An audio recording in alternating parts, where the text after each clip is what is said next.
입니다. 지난 한 주 고난주간이었는데 여러분 좀 고난스럽게 한 주를 보내셨는지 모르겠습니다. 부활절은요, 예수님이 죽었다가 다시 살아나신 날을 기념하고 기억하는 날입니다. 그런데 예수를 믿지 않는 사람들은 예수님의 부활을 믿지 않습니다. 대부분 지어낸 이야기로 치부해버립니다. 여러분, 예수님 일생 동안에 정말 믿지 못하는 두 가지 일이 있어요. 첫째는 처녀 탄생이고, 두 번째는 죽었다가 다시 살아난 부활의 이야기입니다. 이렇게 생각하는 사람도 있어요. 우리 마음속에 예수님이 계시고 예수님의 말씀이 있으면 예수님이 내 안에 있는 것이 부활한 거나 마찬가지다, 이렇게 생각하는 사람이 있죠. 아닙니다. 예수님은 정말 죽었다가 3일 만에 다시 부활하셨습니다. 그런데 한 가지 더 이해할 수 없는 것이 있어요. 하나님께서 인간을 통해 오셨다는 사실입니다. 전능하신 하나님께서 전능자의 모습으로, 누구도 방해할 수 없는 견고한 모습으로 오신 것이 아니라 나약하고 쓰러질 수밖에 없는 죄인의 몸을 통해 오신 것입니다. 여러분, 이것을 이해할 수 있겠습니까? 어느 날 바람과 같이 나타나서 사람들에게 보이시고 내가 하나님이다 라고 선포하면 될 일인데, 인간의 가증함과 부정함과 제약덩어리가 거룩하신 예수님의 사역을 멈추지 못하게 하셨습니다. 여러분, 예수님은 사람의 몸을 통해 이 땅에 오셔야 했기 때문에 많은 어려움들이 있었습니다. 또 끊어질 뻔한 적도 있었습니다. 어느 날 하나님께서 갈대아 우르에 살고 있는 아브라함에게 나타나셔서 내가 내게 지시할 땅으로 가라고 명령을 하십니다. 그래서 하나님께서는 이 아브라함을 가나안 땅으로 불러내십니다. 그리고 75세가 되어서 아들을 주겠다고 약속을 하십니다. 몇 살에요? 75살에, 75살에. 그리고 1년이 지났습니다. 또 2년이 지났습니다. 5년이 지났습니다. 10년이 지났습니다. 20년이 지났습니다. 몇 살이에요? 95살이 되었어요. 그런데도 아기 소식은 어디에도 없습니다. 아들을 주지 않습니다. 이제 25년이 지났습니다. 여러분, 25년 동안 약속을 지키지 않았다면, 이 정도 시간이면 포기하기에는 충분한 시간입니다. 누가요? 아브라함이요. 좌절하기에는 충분한 시간입니다. 아브라함도 25년 전에 포기했다면, 25년 기다리다가 포기했다면 예수님의 오시는 길은 오시기 시작부터 끊어질 뻔했다는 것입니다. 20년 동안 기다렸는데 이제 더 이상 못 기다려, 난 포기하겠습니다 라고 했다면 예수님의 길은 끊어졌습니다. 여러분, 더한 위기도 있었습니다. 이스라엘이 남유다와 북이스라엘로 갈라집니다. 그리고 얼마 지나지 않아서 남유다의 왕이 여호사밧이라는 왕이에요. 여호사밧. 그의 아들은 여호람이에요. 그런데 정치적으로 안정을 찾기 위해서 정략 결혼을 시킵니다. 그 아들을 누구와? 북이스라엘의 아합과 이사벨의 딸이었던 아달랴와 결혼을 시켜요. 여러분, 여호사밧도 그렇고 그의 아들 여호람도 그렇고 예수님이 오시겠다고 하는 그러한 길의 한 부분입니다. 여호사밧도 여호람도.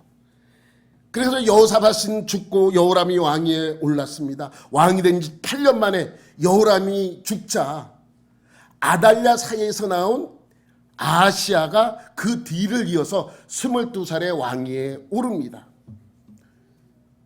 자기의 외삼촌이 북이스라엘의 왕입니다. 그래서 자기가 왕이 된 것을 기념하기 위해서 북이스라엘의 왕을 찾아갑니다. 외삼촌이죠. 작은아버지입니다. 외삼촌입니다. 그래서 찾아가서 인사하러 갔는데 그때 마침 쿠데타가 일어나요. 어디에서? 북이스라엘에서. 예후의 손에 의해서 북이스라엘 왕이 죽습니다. 남유다의 아하시아 왕도 죽습니다. 북이스라엘도 이제 왕이 없어졌고 남유다에도 왕이 없어졌습니다. 그럼 어떻게 해야 돼요? 그 아들이 왕을 이어야 되는데 아달랴는 어떻게 합니까? 왕족을 싸그리 전부 다 죽여버립니다. 자기의 친손주까지 죽여버려요. 얼마나 악독한 여인입니까? 자기의, 여러분, 아들보다 더 예쁜 게 손주잖아요. 근데 그 손주까지도 전부 다 죽여버립니다. 왕족은 다 죽였어요. 왕이 될 만한 인물은 다 죽입니다. 그리고 누가 왕이 돼요? 지가 왕이 됩니다. 지가. 아달랴, 지가. 그래서 유일하게 남유다에서 여왕 한 명이 있었는데 아달랴예요. 그런데 여기서 예수님의 오시는 글이 끊어질 뻔했습니다. 그런데 아하시아의 한 살 된 아들이 고모 여호사밧에 의해서 구출이 됩니다. 그리고 제사장이었던 고모부 여호야다의 손에서 구출이 되어서 성전 안에서 6년 동안 길러집니다. 7살이 되었어요. 고모부의 도움으로 아달랴를 죽이고 왕위를 찾아오게 됩니다. 이때 예수님의 길이 끊어질 뻔했잖아요. 여러분, 끊어질 뻔한 위기는 또 있습니다. 아하스 왕 때입니다. 아하스 왕. 아하스 왕은 남유다의 12번째 왕이에요. 성경은 아하스를 이렇게 평가합니다. 여러분, 아하스는요, 믿음이 없던 왕이 아니에요. 믿음이 적은 사람도 아닙니다. 그는 믿음이 아예 없던 사람이에요. 아예. 믿음이 눈꼽만큼도 없던 사람이 아하스입니다.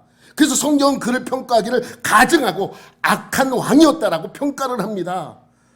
어느 정도 악했는가? 다른 신을 수입해다가 세울 만큼 악한 왕이었습니다.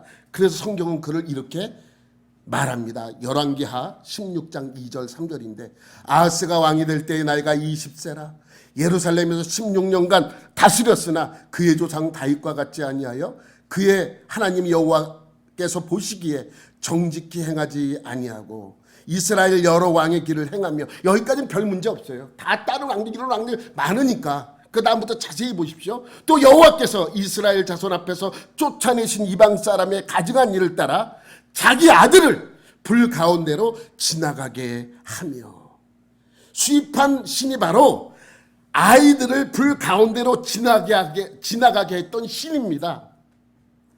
그 신이 어떤 신인 줄 아십니까? 레위기 18장 21절에 이렇게 말씀합니다. 시작. 너는 결단코 자녀를 몰렉에게 주어 불로 통과하게 하므로 내 하나님의 이름을 욕되게 하지 말라. 나는 여호와니라. 그 자녀를 통과하게 하는 신이 바로 몰렉입니다.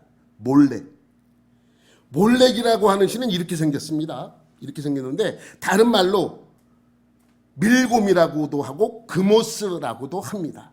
다 같은 신이에요. 몰렉, 그모스, 밀곰, 말갑 다 같은 신입니다. 왜 그때는 그런 이름이 다르고 뭐 이랬는가? 이유가 있어요. 여러분, 지금처럼 개인이 자유롭게 나는 어떤 신을 믿을 거야, 나는 어떤 신을 믿을 거야, 우리 엄마는 어딜 어디를 가지만 나는 이 신을 이렇게 자유롭게 믿지만 이때만 해도 그게 아닙니다. 나라가 믿는 신이에요. 가족들이 믿어요. 그래서 이 가나안 지역에서 믿던 신이 뭐예요? 여러분이 잘 알고 있는 바알 신이에요. 가나안 지역의 신은 바알 신입니다. 그리고 가나안 지역 위쪽의 지역의 신은 아세라예요. 그리고 애굽 신은 태양이에요. 가나안 동쪽에 있는 지금의 요르단 지역에 있는 신은 몰렉입니다. 이 몰렉, 이 신.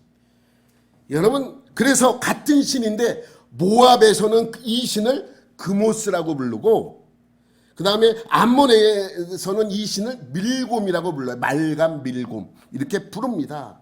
여러분, 몰렉은요 바알보다도 악한 신이었습니다. 하나님께서도 몰렉을 섬기는 자는 반드시 전부 다 죽이라고 명령했습니다. 왜냐하면 아이들을 산채로 불 가운데 던져 제사를 드리는 것 때문입니다. 몰렉 사진 하나 더 보면 이게 몰렉의 머리 부분이에요. 몰렉의 얼굴은 황소, 몸은 사람. 그래서 또 넘기면 또 넘겨 봐요. 이렇게 생겼어요. 이렇게 하고 있어요. 이렇게 하고 있어요. 좀 커요. 좀 작게, 좀 이거보다 더 커요. 큰 상이 이렇게 손을 이렇게 하고 있습니다. 그 밑에서 뭐 하고 있어요? 불을 뗍니다. 불 막 지펴서 뜨겁게 해요. 아까 윗사진 한번 봐요. 위에 사진 이거 말고 이거 해서 여기는 이 밑 안에다가 불을 떼는데 이 아까 넘겨보세요. 여기 안에다 불을 떼죠. 넘겨보세요. 여기는 밖에다가 불을 떼요. 근데 사실 문헌에 의하면 이 몰렉의 주변에는 불을 막 떼서 이 몰렉 신을 불로 달굽니다. 막 달궈요. 그러면 이 몰렉 신이 돌로 되어 있기 때문에 진흙으로 되어 있기 때문에 이게 다 달아오르죠. 그러면 여기다가 아이를 산채로 바치는데 어떻게 바치냐면 이 두 손 위에다가 아이를 던져 넣습니다. 문헌에 의하면 제일 효용 있다고 하는 상태가 아이가 4살에서 12살까지. 그리고 높은 사람의 자녀일수록 더 효용이 있다고 합니다. 이런 무당이 구술할 때 돈을 좀 많이 주는 구술하면 더 효용이 있다는 것과 마찬가지죠. 아무 의미 없죠. 하여튼 그렇게 문헌에 나와 있어요. 4살에서 12살까지 지내야 효용이 있고 더 효용이 있고 또 높은 자녀 고위 간부의 자녀일수록 더 효용이 있다고 기록이 되어 있습니다. 그럼 아이가 막 이제 이 뜨겁게 날펴진 이 신상 몰렉 위에 아이를 손 위에다가 던져 놓습니다. 주위에 이 밑에는 불이 계속해서 타오르고 그 다음에 이 주변에는 이 악기를 치죠. 악기 하는 사람들이 오케스트라가 음악을 계속해서 합니다. 그러면 그 부모는 멀리서 자기 아들을 바라봐요. 멀리서 자기 아들을 바라봐요. 그리고 신상이 있고 그 아이는 그 손 위에다가 던져졌고 밑에서는 음악이 막 연주가 됩니다. 막 연주가 되죠. 그러면 아이가 어떻게 합니까? 뜨겁죠. 뜨거우면 어떻게 하기 시작해요? 뜨거워요. 아이가 위에서 뛰면은 멀리서 바라보면 뭐 하는 거예요? 춤을 추는 것처럼 보입니다. 춤을 추면 아이 이렇게 생각합니다. 그 부모들, 야, 우리 아이가 저렇게 좋아서 저 위에서 춤을 추는구나. 이게 몰렉이에요. 이게. 그런데 몰렉에게 자기 아들을 산채로 드린 왕이 누구예요? 아하스입니다. 아하스 왕은 자기 아들을 이렇게 산채로 드린 왕입니다. 성경엔 이 아들의 이름에 대해서 나오진 않아요. 누구인지 알 수 없습니다. 그런데 우리가 알 수 있습니다. 그가 누구인지 알 수 있어요. 누구입니까? 예수님이 오시겠다고 한 그 길 중에 하나입니다. 아하스가 왕이니까요. 아하스의 후예가 예수님이니까요. 그런데 그 길을 이 아하스는 산채로 잡아서 우상에게 바친 왕입니다. 만약에 아하스가 잘못된 믿음이 더 컸더라면 그의 아들 하나를 더 드렸겠죠. 그럼 어떻게 됐겠습니까? 그 동생도 이 몰렉에게 바쳐졌을 것입니다. 그럼 예수님의 오시는 길은 완전히 끊어진 것입니다. 다행히 그 동생은 바쳐지지 않고 왕이 되었습니다. 누군지 아십니까? 아하스의 뒤를 이어서 왕이 된 그 사람이 여러분이 잘 아는 사람이에요. 히스기야입니다. 히스기야. 예수님의 길이 끊어질 뻔했잖아요. 여러분, 예수님이 오시고자 하던 길이 위험했던 순간들이 너무나도 많아요. 저는 여러분에게 큰 것만 소개시켜 드리는 것입니다. 이러한 위험은 내부뿐만 아니라 외부에서도 있었습니다. 여러분, 예수님의 족보는 어떻게 이어집니까? 아브라함과 다윗의 자손이에요. 그래서 다윗의 자손이라고 하는 것은 왕족이 전부 다 예수님의 선조예요. 아하스도 그렇고 솔로몬도 그렇고 요아스도 아하스도 히스기야도 요시야도 예수님의 조상입니다. 그러니까 성경에 나오는 남유다의 왕은 예수님의 조상들이에요. 요시야 왕이 죽고 4명의 왕이 있었습니다. 여호아하스, 그 다음에 여호아김, 시드기야. 첫 번째와 두 번째와 네 번째 왕이 된 사람은 요시야의 아들들이에요. 요 여호와김은 여호와김의 아들이에요. 그래서 여호아스, 여호와김, 여호와긴, 시드기야 이 네 명의 왕이 이어지는데 이 네 명 중에 누구가 예수님의 후예가 됐을 것 같아요? 어떤 사람의 길을 통해서 예수님이 오셨을 것 같습니까? 여호아스, 여호와김, 여호와긴, 시드기야. 여호아스는요 애굽으로 포로로 끌려가요. 여호와김은요 바벨론에서 느부갓네살이 왔다는 공격하러 왔다는 소리를 듣고 놀래서 죽어요.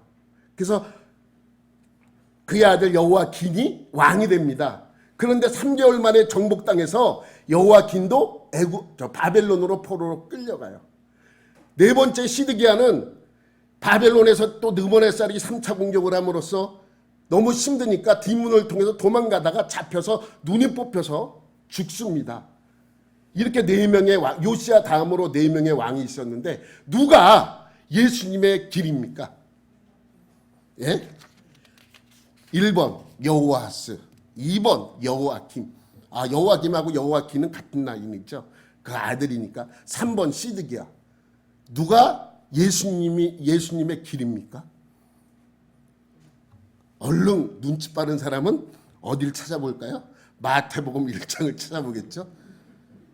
거기에 10절 11절에 이렇게 나옵니다. 히스기야는 므낫세를 낳고 므낫세는 아몬을 낳고 아몬은 요시야를 낳고 바벨론으로 사로잡혀갈 때에 요시야는 여고냐와 그의 형제들을 낳으니라. 요시야 왕의 다음으로 여호아스, 여호와김, 시드기야였는데 여고냐네. 전혀 상관이 없는 사람이 그 다음으로 이어가는구나라고 생각하는데 아니에요. 여고냐는 그 나머지 네 명의 사람 중에 한 명의 이름이 불려진 이름이고, 그러면 여호아스나 시드기야나 여호와김 이런 이름은 다른 사람 애굽 왕이나 또 바벨론 왕이 그 이름을 붙여준 거예요. 그러면 요시야의 여고냐가 어디로 잡혀가요? 바벨론으로 잡혀갈 때에. 그럼 바벨론으로 잡혀가는 왕은 두 명이에요. 여호와김의 아들 여호와김이 3개월 만에 왕이 되고 3개월 만에 잡혀가고, 시드기야는 도망가다가 잡혀서 눈이 뽑혀서 바벨론으로 포로로 끌려가고. 그러니까 바벨론으로 포로로 끌려가는 왕은 두 명이에요. 시드기야와 여호와김 두 명입니다. 그러면 이제 이 본문을 보면 두 명으로 압축이 됐구나라는 걸 알 수 있어요. 근데 두 명으로 압축이 됐는데 그럼 여고냐는 누구냐? 여고냐는 여호와긴이 어렸을 때 불려진 이름입니다. 우리도 세종대왕이 우리가 죽은 다음에 붙여진 이름이고 원래 이름이 따로 있죠. 태종도 마찬가지고 태조도 마찬가지고, 이성계는 원래 이름이 이성계지만 왕이 됐을 때 죽고 난 다음에 태조로 불려진 이유도 거기에 있는 거죠. 똑같아요. 그러니 여호와긴도 원래 어렸을 때 불려진 이름은 여고냐예요. 그래서 구약 성경에 보면 여호와긴이로 불려진 적도 있고 여고냐로 불려진 적도 있습니다. 그러니까 여고냐는 여호와김의 아들로 포로로 끌려간, 먼저 2차 포로로 끌려갈 때 끌려간 이름이 바로 여고냐예요. 여고냐는 여호와긴입니다. 여호와긴은 갑작스럽게 왕이 됐잖아요. 아버지가 바벨론이 공격해 온다는 소리를 듣고 놀래가지고 혈압이 올랐는지 성경이 그렇게 안 나와요. 하여튼 죽었어. 그래서 죽었어요. 죽고 나서 그 아들 여호와긴이 왕이 됐어요. 근데 3개월 만에 잡혀갔어요. 잡혀가서 이제 그의 목숨은 누구 손에 달렸습니까? 바벨론의 느부갓네살 손에 달렸습니다. 그리고 그의 아버지 여호와김이 바벨론을 배반하고 애굽에 붙어서 열받아서 쳐들어온 거거든요. 바벨론이. 그러니까 그 책임을 물어서 누굴 죽이면 돼요? 느부갓네살 왕은 이 여호와긴을 죽이면 됩니다. 그러니 그의 목숨은 바벨론의 느부갓네살 왕에게 달렸습니다. 바벨론의 느부갓네살 왕이 열받아서 야, 나를 배반해, 네 아버지가 배반해서 너도 죽어. 그리고 죽여버리면 어떻게 됩니까? 예수님의 대가 끊어져 버립니다. 아니면 바벨론의 느부갓네살 왕이 살려줬다고 쳐도 왕으로서 지금 감옥에 갇혀 있는 것을 본인 스스로 치욕스럽게 여겨서 명예를 생각하고 자결을 해버리면 예수님의 오던 길도 끊어져 버립니다. 그런데 어떻게 됐습니까? 무려 37년 만에, 몇 년이요? 37년 만에 왕으로 다시 복원이 돼요. 예레미야 52장 31절 말씀 다 같이 시작. 유다 왕 여호와긴이 사로잡혀 간 지 37년 곧 바벨론의 에윌 무로닥 왕의 즉위 원년 12째 달 25째 날 그가 유다의 여호와긴 왕의 머리를 들어 주었고 감옥에서 풀어 주었더라.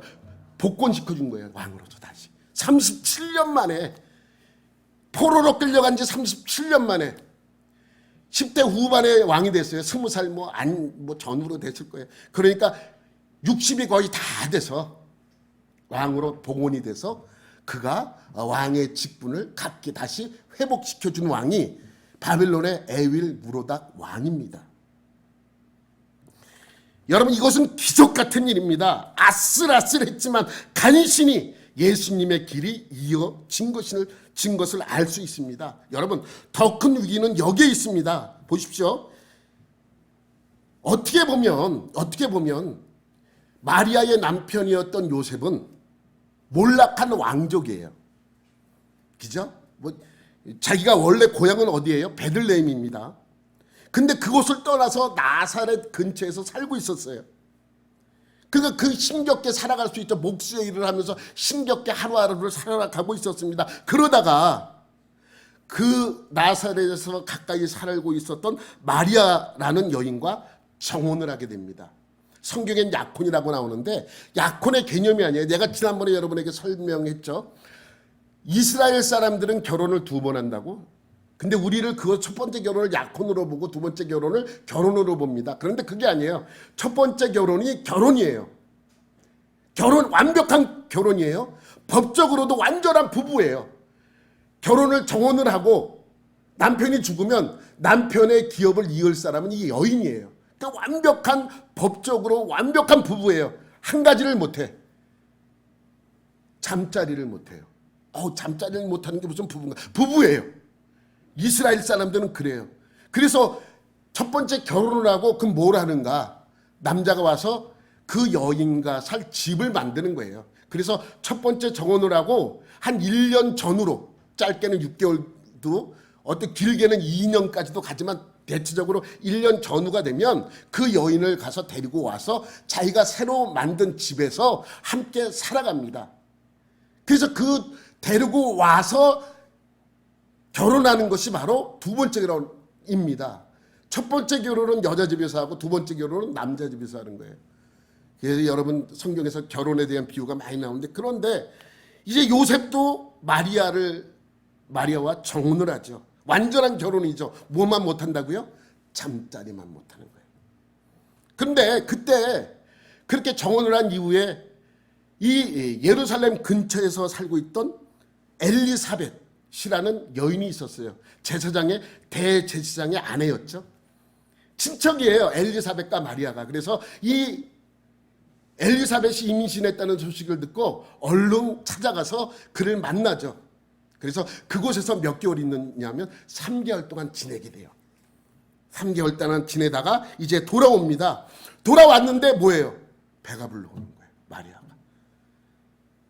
그리고 요셉도 마리아가 임신했다는 사실을 알게 되고, 동네 사람들도 보면 알잖아요.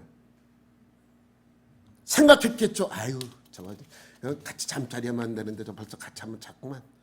누구 애라고 생각했겠어요? 요셉 애라고 생각한 거예요. 근데 한 사람은 정확히 알고 있어요. 요셉, 자기 아들이, 자기 아이가 아니라는 것을 알 수 있습니다. 그러면 이 요셉이 나가서 나는 저 여자랑 함께 잔 적이 없습니다 라고 한마디만 하면 그 여인은 어떻게 돼요? 마리아는 죽습니다. 돌에 맞아. 그러니까 지금 마리아의 목숨은 누구 손에 달린 거예요? 요셉의 손에 달린 것입니다. 이 급박한 상황이에요. 그래서 성경에도 요셉을 가리켜 의로운 사람이라고 말씀하고 있습니다. 그래서 만약에 이 요셉이 화가 나서 저 애는 내 애가 아닙니다. 난 저 여인이랑 함께 잔 적이 없습니다라고 말을 하면 이 여인은 죽습니다. 죽으면 어떻게 해요? 그 뱃속에 있는 예수님도 함께 죽게 되는 것입니다.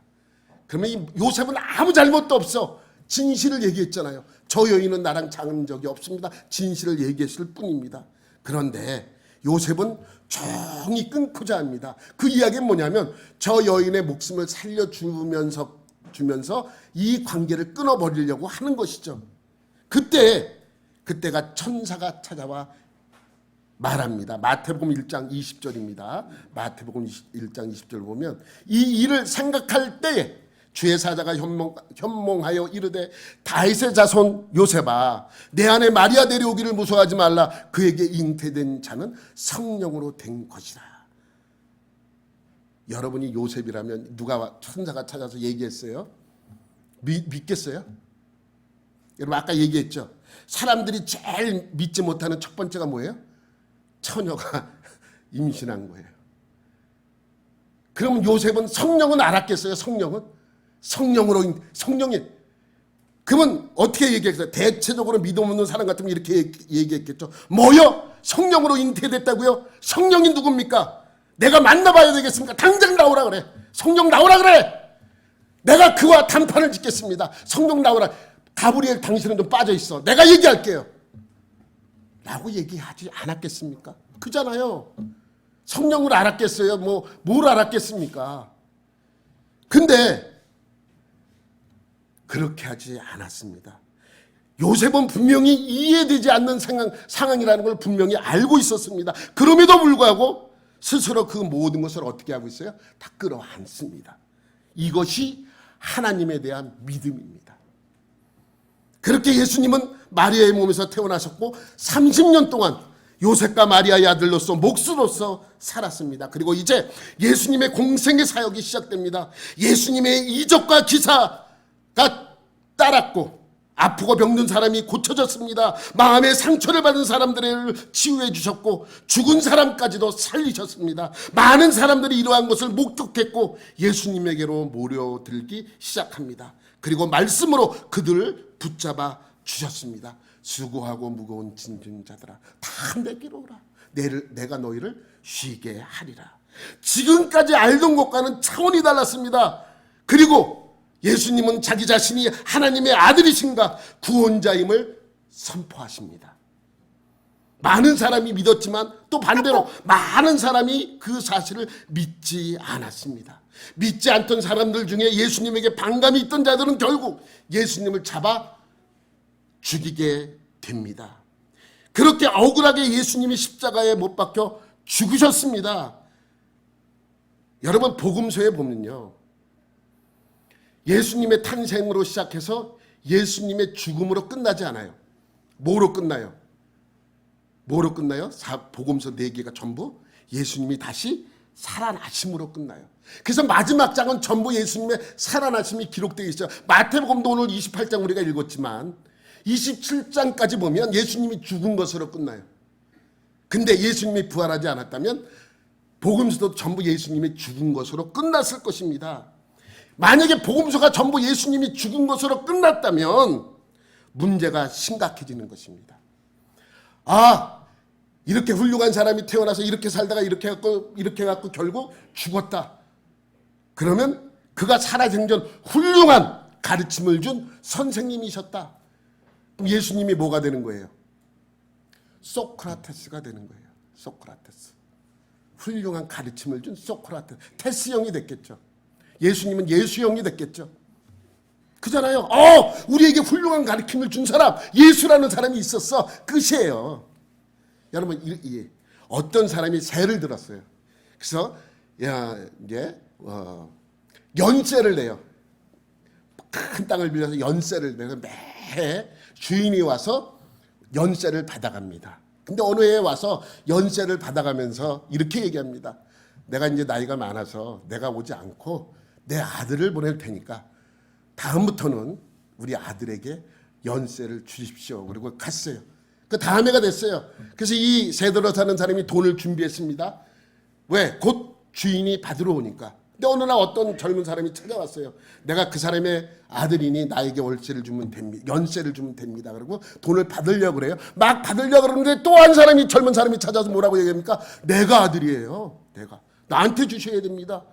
그러니까 이 주인이 헷갈리는 거예요. 두 명이네. 근데 조금 있다 또 한 사람이 찾아와서 내가 아들인데 누구한테 주려고 합니까? 나한테 주십시오. 여러분이 새들어 사는 입장이라면 누구한테 주겠습니까? 주인이 분명히 작년에 얘기했어요. 뭐라고요? 내 아들에게 주라고. 근데 아들이 누가 아들인지 몰라. 여러분이 그 사람 입장이라면 여러분 어떻게 하겠습니까? 월세는, 연세는 반드시 줘야 돼. 여러분의 입장이라면 누가 그분의 아들입니까? 라고 얘기했죠. 그럼 셋 다 뭐라 그래요? 내가 아들이에요. 내가. 다 세 명 다 그렇게 얘기를 할 거예요. 그럼 여러분은 그때 어떻게 하겠습니까? 여러분, 저 같으면 이렇게 얘기해요. 당신이 그분의 아들이라면 그분의 아들임을 증명해 보라고 얘기할 거예요. 증명해 보라고. 네? 그렇잖아요. 증명해 봐야 되지 않습니까? 자기가 그 아들임을 요즘 같으면 주민등록 등본을 띄우든지 호적 등본을 띄우든지 아니면 증인을 데려오든지 어쩐 수를 쓰더라도 내가 그분의 아들임을 증명해 내야 하는 것이 그 아들의 목적이죠. 그렇게 해야 됩니다. 그렇게 안 하면 아들이 아닌 것이죠. 그러니까 누구든지 자기가 진짜 아들이면 아들임을 증명해 내야 합니다. 이것이 부활이에요. 이것이. 여러분, 예수님이 하나님의 아들이고 구원자임을 증명해 낸 것이 바로 부활입니다. 부활함으로써 예수님이 살아생전에 하던 모든 말씀은 뭐예요? 전부 진짜예요. 가짜가 아닙니다. 예수님이 하던 모든 말씀은 정말 진짜인 것입니다. 많은 이단 교주들이 나타나서 뭐라 그래요? 자기가 신이라고 합니다. 구원자라고 합니다. 자신이 진짜 하나님의 아들이라고 합니다. 저는 그들에게 이야기할 것입니다. 당신이 정말 하나님의 아들이면, 구원자라면 스스로 하나님의 아들임을 증명해 보라고 얘기할 것입니다. 많은 이단들은 자신이 하나님의 아들이라고, 구원자라고, 메시아라고 말하지만 그것을 증명해내지 못합니다. 그런데 우리가 믿는 예수님은 부활하심으로 자신이 하나님의 아들이며 우리의 구원자이심을 증명해 내셨습니다. 그러므로 부활은 예수님이 하나님의 아들이심과 우리의 구원자이심을 선포한 것입니다. 이것이 바로 부활하신 이유입니다. 부활하신 이유가 뭐라고요? 자신이 하나님의 아들이신가 구원자이심을 선포하는 것이기 때문에 그렇습니다. 그렇기 때문에 십자가의 죽음은 진짜입니다. 진짜 꾸며낸 이야기가 아니라. 어떤 사람들은 이렇게 얘기합니다. 예수님이 십자가에 매달렸다가 살아서 내려와서 프랑스 가서 자식 놓고 잘 살았다. 어떻게 참 잘 지어냅니다. 여러분, 예수님이 살아난 사건은 성경뿐만이 아니라 많은 것에서 증명되고 있습니다. 그리고 그 예수님은 3일 만에 부활하셔서 많은 사람들에게 보이셨고 500명 사람들에게 보이는 가운데서 하늘로 승천하셨다는 것이죠. 여러분, 오늘은 부활절입니다. 부활의 의미가 뭐라고요? 예수님이 하나님의 아들이신가, 그가 우리의 구원자이심을 증명해내신 날입니다. 여러분 모두 부활의 기쁨을 누리고 예수님이 하나님의 아들이신가 우리의 구원자이심을 믿는 여러분들이 되시기를 예수님의 이름으로 축원합니다. 하나님 아버지 감사합니다. 2023년에도 여전히 이 부활절에 주님의 부활하심을 믿고 따릅니다. 그 사실을 믿고 따름으로 예수님께서 하나님의 아들이신가 우리의 구원자이심을 다시 한번 믿고 고백합니다. 이 믿음이 우리 안에 있게 하여 주시고 이 믿음으로 구원받는 우리 모두가 되게 하여 주옵소서. 모든 것 감사드리며 예수님의 이름으로 기도드립니다. 아멘. 우리 1, 2절 부르고